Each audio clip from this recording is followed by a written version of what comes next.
Let's speak with Harry Miller, former police officer and founder of Fair Cop.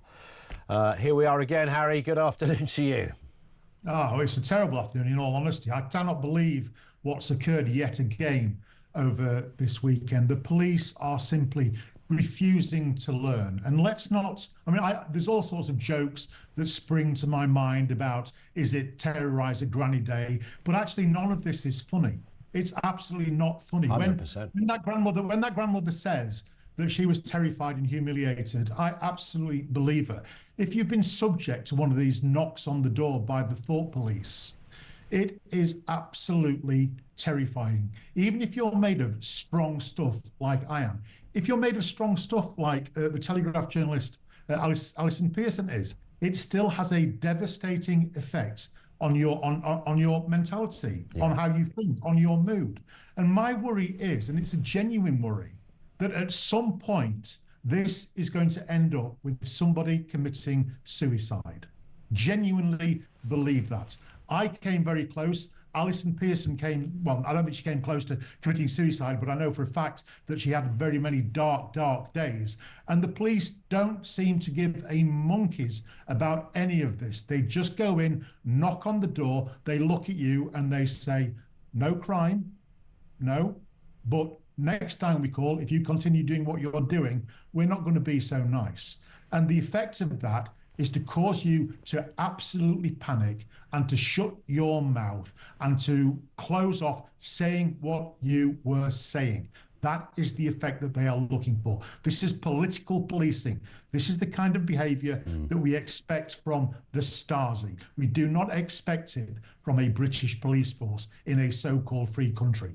There's a couple of points, Harry, that I thought were interesting on this. The GMP say that actually they didn't go around to tell her that she'd posted something she couldn't post. They went around to inform her that she was subject of a complaint. Now, there's two things with this.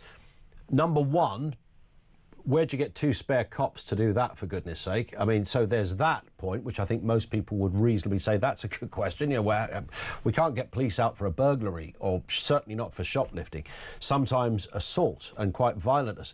And yet they've got time for this. The second point, I wonder whether that is entirely true anyway, because even though perhaps because they'd heard people like you and me talking about this for a long time on radio, Harry, maybe they got, right, let's have a different tactic here. So we won't specifically say you've posted something, but just our mere presence is enough for you to go, I'll think twice before I say it again. That's exactly right. The Greater Manchester statement that they are obliged to go around and tell somebody if somebody's made a complaint is absolute poo. It's absolute rubbish. I don't have words to describe how ridiculous. Because there's no obligation, is there, for the police to go knock on your door? Whatsoever. Certainly not two coppers either. Well, there's no obligation whatsoever. In fact, quite the opposite. You've got a positive obligation not to go around. You have an obligation to dismiss the complainant's complaint and not interfere with the person, and certainly not knock on their door. You know, the first thing that you think when a police knock on your door is, has a tragedy occurred? Your heart sinks. And for them to then say, look, you've not committed a crime, but we are telling you that somebody, a politician, has complained about what you're saying. And now we are here knocking on your door, telling you that somebody has complained.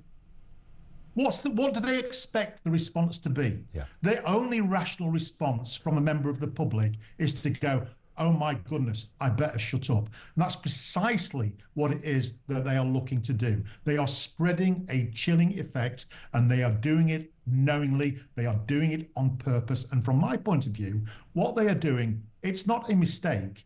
They've entered it into the realms of criminal harassment. I think these police officers need investigating, they need arresting, they need criminalising, and they need throwing out of their job, and they need placing on the barred list so they never have to interact with the public again. It's that serious. Why, you might think, you know, so there you were on a Saturday morning, whatever it was, in the police station, whichever station this was specifically, but under the GMP area, and somebody said, oh, you've got to get down, you've got to go and see this lady because she posted something and someone's complained. And wouldn't someone in the conversation go, hang on, Sarge, sorry, have you not read about these kind of stories? They're barking mad. They're all bonkers, these stories. We don't have any legal right to do this. We don't have any... They've broken no law. Wouldn't somebody raise that? Because every time I talk to the average cop, and I do from time to time in the work that I do, and you too, Harry, that most of them would say, yeah, this is nuts. What's going on here? So where is it coming from? Bearing in mind, I'm pretty sure the average Bobby on the beat thinks this is stupid as well. Well, I think it's being driven by this crazy diversity and equality nonsense. It's replaced the rule of law. I mean, let's just look at the facts.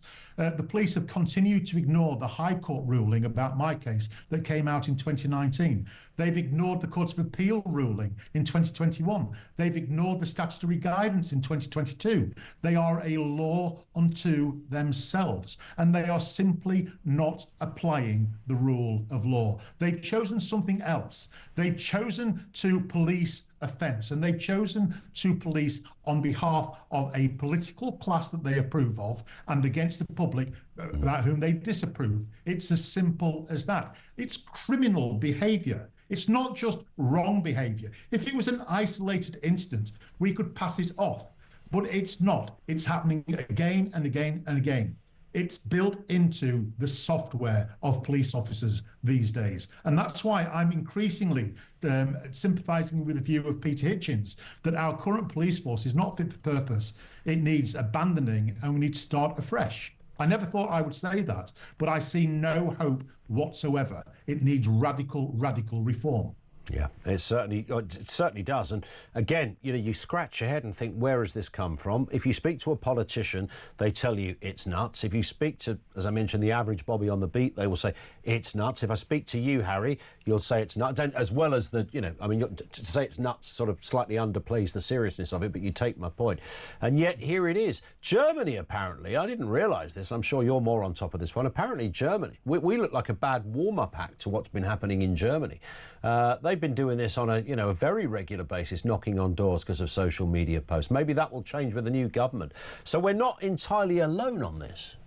No, I agree. I think part of this stems out of Europe. Ursula von der Leyen talks about, what was it, not debunking, but pre-bunking. Yeah. And I think that's what's going on here. I think the police have become social engineers, and they are trying to pre-bunk crime by pre-bunking wrong information, and well, what they consider to be wrong information. It's an entirely European Stasi model of policing, where the police have become social engineers, and where the actual law is no longer the touch point for their action. It is a political ideology that's now at the basis for police action. And that is the definition of a political police force. Do you sense it is changing in any shape or form?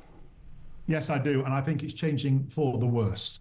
I see no hope whatsoever. We've gone through the normal channels. We've gone to the High Court. We've gone to the Court of Appeal. We've gone through the government. None of it is making a blind bit of difference. So I don't quite know what that leaves us with, because I'm certainly not an advocate of civil disobedience. But what do you do when the police are operating outside the law and when the public are at the wrong end of that? I just don't know what else to do. I'm going to have to give it some thought, Ian, because this cannot go on. As I say, somebody is going to end up committing suicide on the basis of a police intervention where they knock on the door over a non-crime. Indeed. And it's a very, certainly a generational thing as well. People...